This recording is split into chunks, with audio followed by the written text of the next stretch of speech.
नमस्कार दोस्तों, मैं नीरज जहांगीर स्वागत करता हूं आपका पाठशाला क्लासेस के इस YouTube प्लेटफॉर्म पर। राजस्थान की एक और नई भर्ती है, उसके बारे में आज के सेशन में हम बात करने वाले हैं, जो कि नॉन सीटी वैकेंसी है। उसके साथ ही यदि आपने इसमें ग्रेजुएशन की है किसी भी स्ट्रीम में, तब आप इसमें बिल्कुल आराम से अप्लाई कर सकते हो। इस वैकेंसी का नाम है कॉमर्शियल असिस्टेंट ग्रेड 2 वैकेंसी है। टोटल 765 पदों पर यह वैकेंसी आई हुई है। और इसके बारे में क्या क्या योग्यता चाहिए होगी, आयु क्या है, वो इस क्राइटेरिया क्या क्या है, आवेदन आप कब से कर सकते हो, हर एक चीज के बारे में डिटेल से डिस्कशन करने वाले हैं। तो सेशन को आपको लास्ट तक देखना है। यहां पर देखो, सबसे पहले आप देखोगे कि एक यहाँ पर वैसे आपको पता होगा कि जो ऊर्जा विभाग है उस पर पहले भी सरकार ने कहा था कि 2000 पद है वो रिक्त है। फिर यहाँ पर आया कि ऊर्जा विभाग में 2005 पदों पर 2005 पदों पर क्या आने वाली है, भर्तियां हैं वो आने वाली है। पद भी यहां पर दिए हुए हैं। इन्होंने कहा कि जो तीनों वितरण कंपनियां हैं, जयपुर, जोधपुर और हम बात करें जो अजमेर डिस्कॉम है, यहां पर जूनियर इंजीनियर के कितने पद आ रहे हैं साहब, जूनियर इंजीनियर है उसके 869 पद है ना। फिर जूनियर अकाउंटेंट है उसके 371 पद है। जूनियर अकाउंटेंट के कितने पद है, 371। और इसके लिए मैंने एक अलग से वीडियो बना दी है, ये वीडियो आपने नहीं देखी है तो इसको जरूर देखना यदि आप इसमें इंटरेस्टेड हो कि आपको जूनियर अकाउंटेंट में यदि इंटरेस्ट हो आपको, तो ये वीडियो देखना। इसमें मैंने सारी बातें हैं वो डिटेल से बता दी है। दूसरी बात समझना, उसके बाद में जो तीसरी वैकेंसी है उसके बारे में हम आज बात करने वाले हैं। और इसका पद का नाम है आपके कॉमर्शियल असिस्टेंट द्वितीय, है ना। और 765 पदों पर ये वैकेंसी है। कितने पदों पर, तो 765 पदों पर ये आपको वैकेंसी देखने को मिलने वाली है। इसकी और हमें कहां पर चर्चा देखने को मिलती है, तो यहां पर आप देखोगे भारत सरकार ऊर्जा विभाग, राजस्थान सरकार ऊर्जा विभाग है उसका एक लेटर है। और इस लेटर में देखो क्या लिखा हुआ है, राजस्थान डिस्कॉम में वर्ष 2025-26 में 2005 रिक्त पदों को सीधी भर्ती के माध्यम से भरे जाने के संबंध में यह लेटर है वो जारी किया गया है। और यदि आप इसके नीचे देखोगे तो देखो यहां पर कहा गया है कि जो डिस्कॉम है, एवीवीएनएल है, जेवीवीएनएल है, इनमें कहां पर देखो, एक तो जूनियर इंजीनियर की पद है, यहां फिदा लिखा हुआ 869 वही जानकारी। जूनियर अकाउंटेंट के पद कितने हैं, 371 है। और यहां पर कमर्शियल जो असिस्टेंट है ग्रेड 2, उनके कितने पद है, 765 पद है। ऐसे मिलाकर 2005 पदों की ये वैकेंसी आने वाली है। इसका मतलब जानकारी पूर्णतया बिल्कुल ऑथेंटिक है, बिल्कुल सही जानकारी मिली है। जल्द ही आपको ये वैकेंसी देखने को मिलेगी और आपके लिए गोल्डन अपॉर्चुनिटी है। अब बात करते हैं सर कि आपने शुरू में एक बात कही थी सर कि यहां पर अप्लाई है वो किसी भी स्ट्रीम से, यदि जिसने ग्रेजुएशन करी है वो कर सकते हैं। तो हम क्यों ना सबसे पहले इसकी जो क्वालिफिकेशन है उसी के बारे में बात करें। ये जो नोटिफिकेशन है वो पिछली जो वैकेंसी था उसकी नोटिफिकेशन है, अभी वाली का नोटिफिकेशन आया नहीं है, पिछली बार जो वैकेंसी आई थी उसका नोटिफिकेशन आया है। तो यहां पर देखोगे आप जूनियर असिस्टेंट कमर्शियल असिस्टेंट 2 है, उसके लिए योग्यता के लिए लिखा हुआ है candidate must hold a graduation degree from a recognized university establish by law in India. क्या कि आपके पास में ग्रेजुएशन की डिग्री होनी चाहिए। अब यहां पर स्ट्रीम मेंशन नहीं की हुई है, तो यदि आप किसी भी स्ट्रीम से हो, भाई आपने बीए किया है ना, या आपने यहाँ पर बीएससी की है, तो वो हर कोई जिसने ग्रेजुएशन किया है वो अप्लाई कर सकता है, कोई इश्यूज है वो यहाँ पर नहीं है। आगे लिखा हुआ है देखो, यहाँ पर आपके पास में RSCIT कोर्स होना चाहिए, RSCIT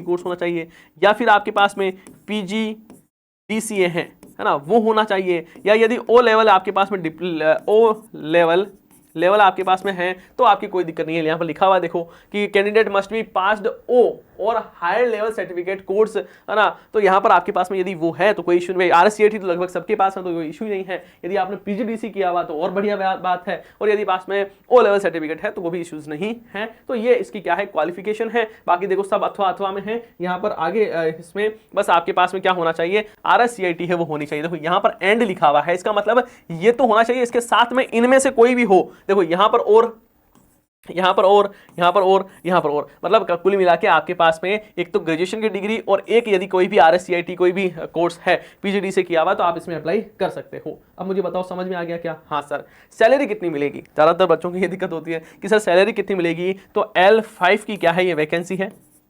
आपको टोटल 20,800 रुपए है वो सैलरी मिलने वाली है शुरू में ही, ठीक है। शुरू में मतलब आपके जो प्रोबेशन पीरियड खत्म हो जाएगा उसके बाद में, और जो प्रोबेशन पीरियड रहता है 2 साल का, उसमें आपको 14,600 रुपए मिलेंगे।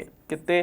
14,600 रुपए हैं वो आपको प्रोबेशन पीरियड में मिलने वाले हैं। जो राजस्थान में 2 साल का प्रोबेशन पीरियड होता है उसमें आपको कितने रुपए मिलेंगे, तो साहब 14,600 रुपए। फिर वो यहाँ पर आपको कुछ ज़्यादा अलाउंसेस मिलते नहीं है, यहाँ पर सारे अलाउंसेस है वो आपको मिलने लग जाते हैं। आगे बात करें साहब एज क्राइटेरिया क्या है, तो यहाँ पर आप समझना कि the candidate must have age कितनी 18 प्लस होनी चाहिए और यहाँ पर 43 साल से कम होनी चाहिए एज। बाकी आपके जो एज क्राइटेरियाज है उसमें जिस कैटेगरी में आप आते हो उसके अनुसार आपको पता है राजस्थान में एज रिलैक्सेशन है वो भी मिलता है। तो आपकी 18 से 40 साल या 43 साल यदि उम्र है तो कोई इश्यूज वाली बात नहीं रहने वाली है ना, ये ध्यान रखना है। और हम बात करें कि सर इसमें अप्लाई यदि आप करोगे तो थोड़ा सा पैसा आपको ज़्यादा लगेगा इसमें। यदि आप जनरल कैटेगरी से हो अप्लाई करोगे तो 850 रुपये आपको फीस लगेगी यहाँ पर, और यदि आप अनरिजर्व से हो तो यहाँ पर 550 रुपये हैं वो आपके लगने वाले हैं, ये ध्यान रखना है। ठीक है, तो यहाँ पर आपकी थोड़ा सा पैसा है, फिर जो कैटेगरी वाइज है वो छूट दी हुई है 500 450 ऐसे दिया हुआ है, वो विस्तृत नोटिफिकेशन जब आएगा नया उसमें आप और देख लेना। और अब बात आती है सब कुल मिला के कि गुरुजी ये बाकी सब तो ठीक है, सिलेबस बताओ, सिलेबस क्या है, हमें पढ़ना पड़ेगा, ये हमारे लिए ज़्यादा महत्वपूर्ण है। तो देखो सिलेबस के बारे में बात करता हूँ मैं। यहाँ पर देखो पिछला बार वाला जो सिलेबस है कमर्शियल असिस्टेंट ग्रेड 2 का है ना, ये देखो ये कंप्लीट नोटिफिकेशन दिखाऊँ आपको, ये रहा देखो पिछली बार वाला ये नोटिफिकेशन है, मैंने पूरा पढ़ लिया है तो आपको कोई ज़्यादा परेशान होने की आवश्यकता है ही नहीं। ये देखो है ना, यहाँ पर देखो लिखा हुआ भी है कि ये किस किस के लिए था, पिछली बार वैकेंसी जो थी, ये देखो यहाँ लिखा हुआ है कि राजस्थान राज्य विद्युत उत्पादन निगम लिमिटेड, राजस्थान राज्य विद्युत प्रसारण निगम और अपने जयपुर, अजमेर और जोधपुर जो डिस्कॉम है उनमें ये वैकेंसी आई हुई थी पिछली बार वाली, और उसके अनुसार ही मैं आपको सारी चीजें बता रहा हूं। अब देखो यहाँ पर लिखा हुआ है कि इसमें फेज होंगे 2, क्या होंगे 2 फेज होंगे। फेज 1 जो है, फेज 1 है, इसका वेटेज कितना है साहब 40% वेटेज है वो किसका है, फेज 1 का है। In phase 1 the computer based written exam through online mode पर क्या होगा साहब, एग्जाम होगा। पहली बात तो ये समझना, आपको 850 रुपए इसीलिए नहीं लेके जा रहे हैं कि आपको पेपर पेन दे देंगे,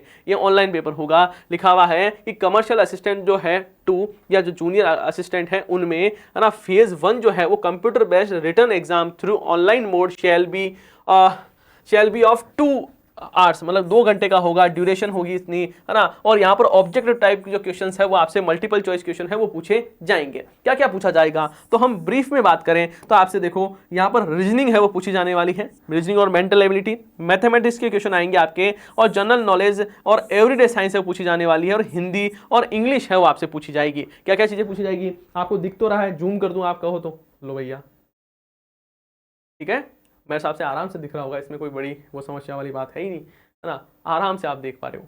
ठीक है,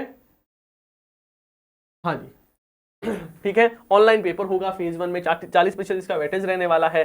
सब्जेक्ट 5 सब्जेक्ट आने वाले हैं, रीजनिंग, मैथ्स, आपके जनरल साइंस और जीएस जनरल नॉलेज आपसे आने वाला है, और दूसरी बात हिंदी इंग्लिश है वो आपसे पूछी जाएगी। आगे बात करते हैं यहाँ पर कि हम इसका डिटेल सिलेबस के बारे में बात करें तो आपको समझना कि यहाँ पर आप देखोगे कि रीजनिंग और जो मेंटल एबिलिटी है उसमें आपके एनालिटिकल जो रीजनिंग है वो आती है, नंबर सीरीज आता है, लेटर सीरीज आती है, ओड मैन आउट आता है, कोडिंग डिकोडिंग आती है, शेप एंड जो मिरर्स है वो आपसे पूछे जाएंगे, इमेजेस पूछे जाएंगे, और जो घड़ी के जो क्वेश्चन आते हैं क्लॉक से वो आपसे पूछे जाने वाले हैं। साथ ही यहाँ पर मैथ्स में आपके ध्यान रखना 10th लेवल की यहाँ पर मैथ्स है वो पूछी जाएगी, और जनरल नॉलेज है और एवरीडे साइंस है उसमें करंट इवेंट पूछे जाएंगे, और करंट इवेंट में भी ध्यान रखना है, लिखा हुआ है इंक्लूडिंग इशू ऑफ स्टेट, मतलब राजस्थान के जो इश्यूज हैं उनको फोकस में रखकर आपको पढ़ना है, और इसके लिए मैं आपको बताने वाला हूं आपको करना क्या है। साथ ही देखना नेशनल और इंटरनेशनल इंपॉर्टेंस की चीजें हैं वो आपसे पूछी जाएगी। इसके लिए बस एक काम करना, सुबह 8 बजे आपके लिए करंट अफेयर की क्लास होती है, डेली करंट अफेयर की क्लास होती है, बस इस क्लास में आपको पधारना है। ये जो क्लास है उसमें आर्थिक समीक्षा, बजट, योजनाएं, नीतियां, हम बहुत सारी चीजें पढ़ते हैं, तो ये क्लास आपके लिए ही बनी हुई है, इस क्लास को आपको जरूर पढ़ना है। समझ गए मेरी बात? तो यहाँ पर हमने देखा जनरल नॉलेज और एवरीडे साइंस में क्या पूछा जाएगा। नेक्स्ट हम बात करें, यहाँ पर लिखा हुआ है कि यहाँ पर पर्सन पूछे जाएंगे, मतलब करंट अफेयर में पूछा जा रहा है person, place in recent news, games, sports, science, और हम बात करें इंडियन हिस्ट्री, भाई जीएस है, जीके है तो इंडियन हिस्ट्री पूछी जाएगी। सना यहाँ पर आपकी geography, Indian polity with special reference of Rajasthan, Rajasthan के संदर्भ में आपको ये सारी चीजें हैं वो पढ़नी होगी, इस बात का ध्यान आपको रखना है। आगे बात करें यहाँ पर जनरल ग्रामर पूछी जाएगी, लैंग्वेज है वो 10th लेवल की, मतलब जो इंग्लिश और हिंदी है, जो आपके सिलेबस में हिंदी दी हुई है और क्या दिया हुआ है गुरुजी, इंग्लिश दिया हुआ है, ये 10th जो लेवल है उसके अनुसार पूछी जाएगी। जो मैथ्स है उसका भी कोई डिटेल सिलेबस नहीं है, बस 10th की जो मैथ्स है उसके आधार पर यहाँ पर जो पेपर है वो आपका होने वाला है। मुझे बताओ सारी चीजें समझ में आ रही है, यहाँ तक कोई इश्यूज नहीं है। फिर देखो आगे बात करें भाई, यहाँ पर हमने क्या बात की, देखो ध्यान यदि आपने लगाया हो थोड़ा बहुत भी, है ना, दिमाग के आपके दरवाजे खुले हैं, तो आपको ये तो समझ में आ गया होगा कि सर अभी तक हमने फेज 1 के बारे में ही बात की है जिसका योगदान कितना है, 40% है। फेज 2 के बारे में बात करें, फेज 2 का वेटेज कितना है, 60% वेटेज किसका है सर, फेज 2 का है। और फेज 2 क्या बोलता है, candidate equal 3 times of category wise vacancy shall be admitted in the phase 2। जो फेज 2 रहेगा उसमें क्या किया जाएगा, 3 गुना कैंडिडेट है, जैसे मान लो 100 पदों पर वैकेंसी है मान लो, तो 3 गुना मतलब 300 को किसके लिए क्वालिफाई किया जाएगा, 300 बच्चों को क्वालिफाई किया जाएगा फेज 2 के लिए, है ना। आगे देखना, फिर लिखा हुआ है but in the same range all those candidate who secure the same mark. ये चलो अभी अपने काम का नहीं है, आगे देखो, देखें यहां पर क्या होगा कि writing in Hindi and on computer क्या होगा कि यहाँ पर टाइपिंग टेस्ट है वो आपके होगा, और यहाँ पर स्पीड टेस्ट है, स्पीड टेस्ट है, उसमें आपको 10 मिनट मिलेंगे और आपके 25 नंबर का ये पेपर होगा। समझ पा रहे हो, ऑनलाइन कंप्यूटर पर बैठकर आपको टाइप है वो करना होगा, 25 नंबर का ये मैटर रहेगा। एफिशिएंसी टेस्ट होगा, 10 मिनट आपको इसमें लगेंगे और यहाँ पर भी आपको 25 नंबर है वो मिलने वाले हैं। फिर यहाँ पर ये देखो, ये तो किस में हो रही है टाइपिंग, हिंदी में, और अब किस में करनी होगी, इंग्लिश में। इंग्लिश में भी सेम आपको 10-10 मिनट का टाइम और 25-25 मिनट का रहने वाला है। तो ये जो पेपर है वो आपके कितना हो गया, 100 नंबर का ये पेपर है, वो फेज 2 है वो रहेगा। यदि ये 100 नंबर का है तो बाकी कितने नंबर का रहा मुझे बताओ, देखें, है ना। तो समझ गए होंगे आप कि भैया जब 40% है, 40% है, 60% है, वो कितना है, 100 के बराबर है। 60% किसके बराबर है, 100 के बराबर है। तो मुझे बताओ 40% कितने बराबर है, मैथ्स ये आपने पढ़ी होगी तो आपको इस बेहतरीन ढंग से करना है, इस चीज को समझना है। आगे देखो क्या लिखा हुआ है ना। यहाँ पर आगे हम और बात करें तो इस चीज को यहाँ पर समझना बिल्कुल कि इसमें सीईटी की आवश्यकता नहीं है। सीईटी कॉमन एलिजिबिलिटी टेस्ट जो राजस्थान में होता है उसकी कोई भी आवश्यकता नहीं है। कॉमन एलिजिबिलिटी टेस्ट है उसकी आपको कोई आवश्यकता नहीं है, इस बात का भी ध्यान रखना है। समझ गए। अब क्या चीजें हैं, अब भाई कुछ नहीं है, जीके जीएस पढ़ना है, कंप्यूटर टेस्ट होगा, देने का प्रयास करना। हो सकता है बहुत सारे ऐसे स्टूडेंट होंगे जो पहली बार सर ऑनलाइन टेस्ट हम दे रहे हैं, तो आपको पता होगा कि इस बार दिया कुमारी जी ने घोषणा की है कि जो वैकेंसीज है वो हम प्रयास करेंगे कि सप्ताह के 7 दिन है वो आपके एग्जाम हो, और एग्जाम हम ऑनलाइन करवाने के लिए भी प्रयास करेंगे। तो अभी से ही धीरे धीरे आपको तैयारी शुरू कर देनी है ऑनलाइन टेस्ट की भी। वैसे आप, मुझे पता है बहुत सारे स्टूडेंट लगभग ऐसे होंगे जो ऑनलाइन टेस्ट है वो देते ही देते हैं, है ना, फोन में अपना टेस्ट आप देते ही हो। तो ये सारी जानकारी मैंने लगभग बता दी है। बाकी कब से आवेदन शुरू होंगे, एग्जाम कब होगा, इसकी जानकारी है वो जैसे ही नोटिफिकेशन आएगा आपको पता लग जाएगा। नोटिफिकेशन कब आएगा सर, तो पूरी संभावना है कि इसी मंथ में आपको नोटिफिकेशन है वो देखने को मिलेगा। एक बढ़िया वैकेंसी है, हर कोई स्टूडेंट इसमें अप्लाई कर सकता है। तो आपको यदि जानकारी अच्छी लगी है तो इसको जानकारी को लाइक करना। हाँ, कोई भी डाउट हो, कोई चीज पूछनी है तो कमेंट बॉक्स में आप पूछ सकते हो। और साथ ही मैं आपको बताऊं, ये मेरे खुद के नंबर है, आप व्हाट्सएप पर भी मुझे मैसेज कर सकते हो 7891046470।